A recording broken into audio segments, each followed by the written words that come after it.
क्या बीजेपी का सबसे पावरफुल इलेक्शन फॉर्मूला यानी डबल इंजन सरकार अब धीरे धीरे वीक पड़ रहा है? क्या पीएम नरेंद्र मोदी की पर्सनल पॉपुलैरिटी अब भी बीजेपी को संभाल रही है, लेकिन स्टेट लेवल पर पार्टी की पकड़ ढीली हो रही है?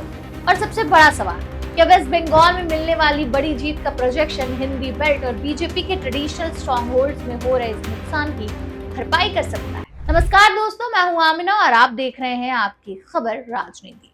इंडिया टूर और सी वोटर के अगस्त 2026 के मूड ऑफ द नेशन सर्वे ने इंडियन पॉलिटिक्स की एक बहुत इंटरेस्टिंग और सीरियस पिक्चर सामने रखी।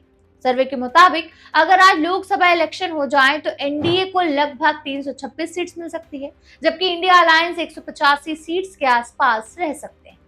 बीजेपी अपने दम पर भी सबसे बड़ी पार्टी बनी हुई दिख रही है और 261 सीट्स जीतने का प्रोजेक्शन है, यानी 2024 के 240 सीट्स के कंपैरिजन में बीजेपी की पोजीशन बेटर नजर आ रही है। लेकिन कहानी यहीं खत्म नहीं होती। असली टेंशन बीजेपी के लिए जनवरी 2026 और अगस्त 2026 के सर्वे के कंपैरिजन में छुपी हुई। जनवरी में बीजेपी को 287 सीट्स मिलने के प्रोजेक्शन था, जो अगस्त तक घटकर 261 रह गया, यानी सिर्फ 6 महीने में बीजेपी के प्रोजेक्टेड टैली से 26 सीट्स कम हो गई। अब सबसे बड़ा सवाल है, ये सीट्स कहां जा रही हैं? सबसे शॉकिंग पिक्चर मध्य प्रदेश से सामने आती है। 2024 के लोकसभा इलेक्शन में बीजेपी ने एमपी की सारी 29 की 29 सीट जीत ली थी, लेकिन अगस्त 2026 के सर्वे में बीजेपी को सिर्फ 21 सीट्स मिलने का प्रोजेक्शन है। कांग्रेस, जो 2024 में एक भी सीट नहीं जीत पाई थी, अब 8 सीट तक पहुंचती दिख रही है।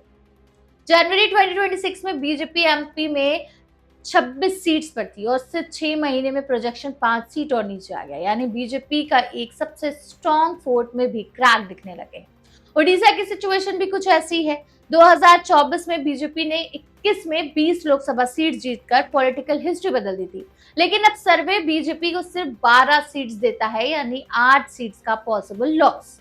हिंदी बेल्ट की बात करें तो उत्तर प्रदेश में भी पिक्चर बीजेपी के लिए मिक्स्ड है। 2024 के कंपैरिजन में बीजेपी को एक सीट का फायदा दिख रहा है, लेकिन जनवरी 2026 में जो प्रोजेक्शन 44 सीट का था, वो अगस्त तक घटकर 34 पर आ गया, यानी सिर्फ 6 महीने में उत्तर प्रदेश में 10 सीट का प्रोजेक्टेड ड्रॉप। छत्तीसगढ़ में बीजेपी 2024 की 10 सीट से घटकर 7 पर आ सकती है। उत्तराखंड में 5 में 4 सीट का प्रोजेक्शन है।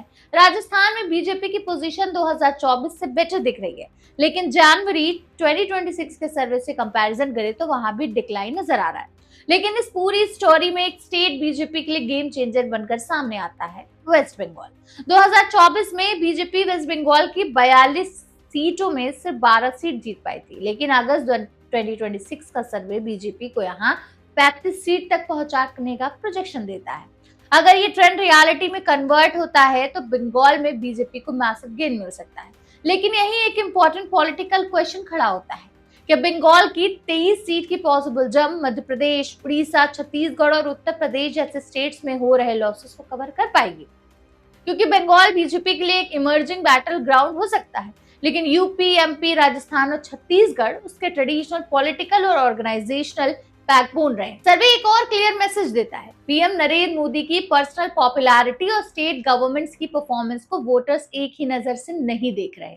नेशनल लेवल पर मोदी फैक्टर अब भी पावरफुल है, लेकिन लोकल लेवल पर अनएम्प्लॉयमेंट, महंगाई, गवर्नेंस और एडमिनिस्ट्रेटिव इश्यूज जैसे फैक्टर्स वोटर्स के मूड को इन्फ्लुएंस कर रहे हैं।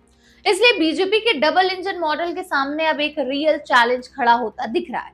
अगर सेंटर का इंजन स्ट्रांग हो लेकिन स्टेट में पब्लिक डिसैटिस्फैक्शन बढ़ने लगे तो सिर्फ एक लीडर की पॉपुलैरिटी हर स्टेट में सेम रिजल्ट नहीं दे सकती। तो क्या ये बीजेपी के लिए सिर्फ एक टेम्परेरी डिप है या फिर ग्राउंड पर पॉलिटिक्स सच में चेंज हो रही है? आपको क्या लगता है? क्या पीएम मोदी का फेस बीजेपी को फिर से स्ट्रांगली रिवाइव करेगा या state level anti incumbency double engine model के लिए सबसे बड़ा चैलेंज बनने वाली है? कमेंट करके अपनी राय जरूर दीजिएगा और पॉलिटिक्स की हर बड़ी और बेबाक खबर के लिए जुड़े रहिए आपकी खबर के साथ। हम मिलेंगे आपसे अगले वीडियो में, तब तक बने रहिए और देखते रहिए आपकी खबर राजनीति।